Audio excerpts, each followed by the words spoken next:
When you act in harmony with your values, even in the face of adversity or exploitation, you reinforce your sense of self.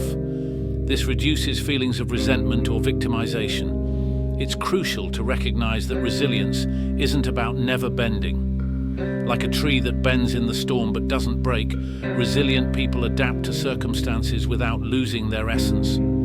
This adaptability is a form of strength. It allows you to encounter the misuse of your kindness and respond in a way that maintains your dignity and encourages personal growth. Resilience is nurtured through challenges. Every time you successfully navigate a situation where your kindness could have been mistaken for weakness but wasn't, you build confidence in your ability to handle similar situations in the future. It's not just about surviving these moments, it's about learning and growing from each experience. So, as you move forward, think of cultivating your inner strength and resilience as equipping yourself with armor and tools, not to battle the world, but to navigate it with wisdom and grace. By building up your internal fortress, you ensure that your acts of kindness come from a place of strength and self-assurance. This makes you not only a giver, but also a wise steward of your own well-being. Have you ever stopped to ponder the real impact of your kindness? It's something we often do on autopilot, offering a smile here, a helping hand there. But what if we started practicing mindful kindness? Imagine every act of generosity being as intentional as it is heartfelt. This isn't just about being nice, it's about being strategically compassionate, ensuring that our good deeds genuinely uplift others without draining ourselves. This thoughtful approach to kindness echoes the Stoic practice of mindfulness. Every action should be deliberate and aligned with our core values. In Stoicism, the idea of being mindful and intentional is pivotal.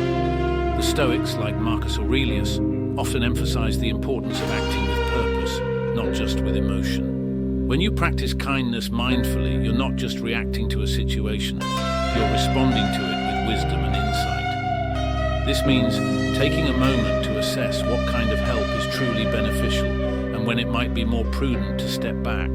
For example, consider a friend who constantly asks for help with tasks they could easily handle on their own. By automatically saying yes every time, you might think you're being kind, but are you really helping, or are you enabling a dependency that isn't healthy for either of you? Mindful kindness involves a deep awareness of the context of your actions and their potential impact. It's about asking yourself, is my act of kindness empowering the other person? Is it fostering independence or dependency?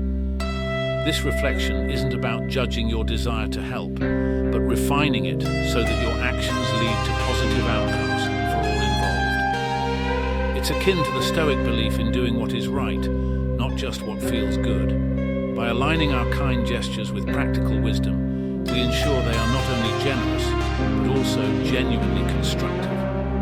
Moreover, practicing kindness with mindfulness encourages us to stay connected to our inner wisdom. This connection helps us navigate the fine line between helping and overstepping, between caring and controlling. It prompts us to consider the long-term effects of our actions, guiding us to offer support that is sustainable and respectful. For instance, instead of simply giving money to a friend in a financial rut, a mindfully kind person might also spend time discussing budgeting tips or helping to create a financial plan. This approach doesn't just solve the immediate problem, but also empowers the friend to manage their financial future more effectively. Another aspect of mindful kindness is being aware of how we feel when we help others. Are we seeking approval, or are we genuinely moved to act out of compassion? Stoicism teaches us to be self-aware and to act from a place of internal strength rather than seeking external validation. This internal audit ensures that our kindness is pure and not tainted by the desire for recognition or reward. When our acts of kindness come from such a place of purity, they are more likely to be effective and appreciated. Finally, mindful kindness also means recognizing and accepting the limits of our impact.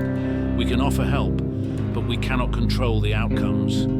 Just as the Stoics accept that some things are outside their control, we must understand that the ultimate responsibility for change lies with the individual we are assisting. This realization can be freeing, allowing us to offer our help without attachment to the results, confident that we have acted rightly regardless of the outcome. Practicing mindful kindness is about bringing thoughtfulness, awareness, and intention to our acts of compassion. It's about ensuring that our kindness is not just felt, but also functional. It's inevitable. Sooner or later, we all face moments where our kindness is met with disrespect.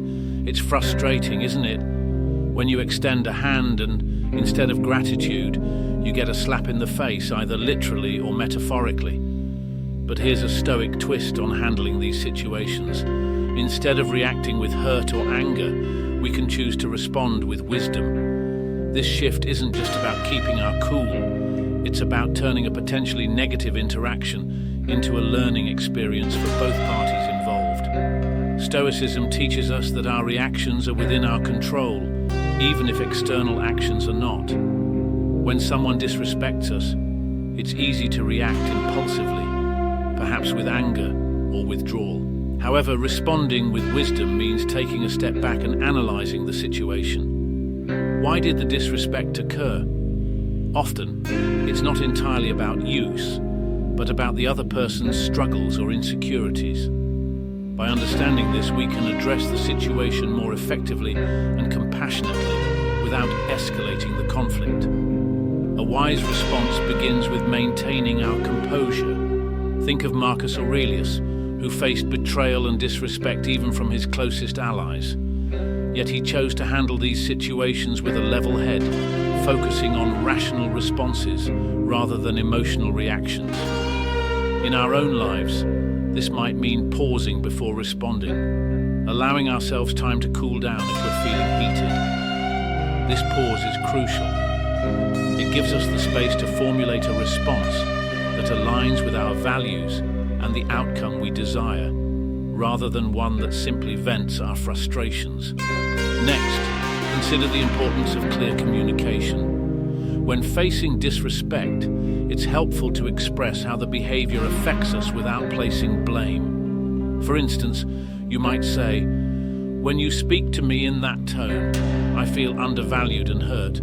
I want to understand your perspective, but I also need to be treated with respect." This kind of statement opens the door for dialogue without accusation, which is more likely to lead to a productive resolution than a heated argument. Additionally, Stoicism encourages us to look for the opportunity in adversity. Disrespectful interactions, while unpleasant, can teach us about our boundaries and how firmly we are prepared to defend them. They can also be a catalyst for strengthening our resilience and our ability to handle difficult social situations. Every time we choose a wise response over a reactive one, we're not just navigating the moment. We're building our character and reinforcing our commitment to live virtuously. It's also essential to know when to disengage. Stoicism doesn't mean enduring abuse or continual disrespect. Sometimes the wisest response is to remove ourselves from toxic situations. This isn't an act of defeat, but a strategic decision, recognizing that our well-being is our responsibility. Seneca wrote extensively about the peace that comes from removing oneself from drama and conflict, advising that we should not feel compelled to stay in situations that harm our spirit. In practicing these responses, we also set an example for others. Our calm demeanor and thoughtful communication can serve as a model for how conflict should be handled, potentially influencing others to adopt similar approaches. This is the ripple effect of Stoic wisdom. Not only does it change us, but it also has the potential to change those around us, one interaction at a time. Responding to disrespect with wisdom is about more than just managing a single interaction. It's about cultivating a lifelong approach to challenges and conflicts. By integrating Stoic principles into these moments, we ensure that our responses are not only appropriate for the situation at hand, but also reflective of the deeper values we aspire to live by every day. This approach doesn't just resolve conflicts, it transforms them into opportunities for growth and understanding, remember, the strength of your character isn't shown by how you revel in comfort, but how you face challenges. Thank you for spending this time with me and for being a part of our Stoic Journal community. If you found today's discussion helpful, please check out one of the suggested videos on your screen to continue your journey with us. Stay wise, stay strong, and I look forward to seeing you in the next video.